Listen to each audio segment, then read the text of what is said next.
Carlos Gimenez, Republican from Florida, joins me now. Carlos, Biden will not support an attack on Iran's nuclear sites. He will not allow America's ally, Israel, to take out the nuclear sites of our mortal enemy. Why not?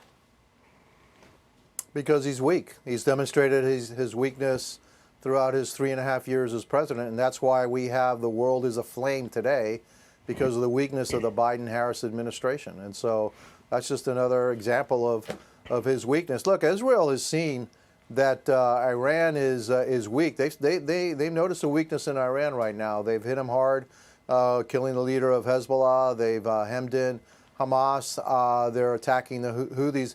And yet Iran launches 180 ballistic missiles into Israel. What would Biden do if Iran launched 180 ballistic missiles into the United States? You think he'd take it easy on them? I don't think so. So Israel's going to do what they have to do. Would he take out Iran's oil facilities?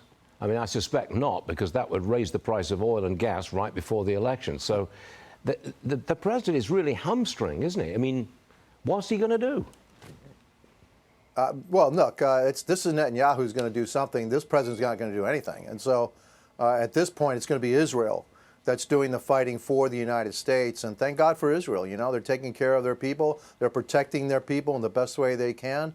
They've just endured 180 ballistic missiles, the biggest ballistic missile attack in the history of the world launched against them. And yeah, they're going to take some action. And they've got a country and a regime that's saying that they want to destroy them. All right, and what's the way to destroy them? When they attain nuclear weapons. So if I were Israel, I certainly would not allow Iran to attain nuclear weapons for their own self-interest and self-preservation, because Iran is going to continue to attack Israel. From that crisis to another one, the port strike. Governor DeSantis, Florida, he says it's holding up critical relief after Hurricane Helen. Watch this. One of the things I'm concerned about is potentially these ports getting hung up. I think it's totally unacceptable to try to intentionally deprive people of the supplies they need to be able to rebuild their homes when they've been displaced at a natural disaster.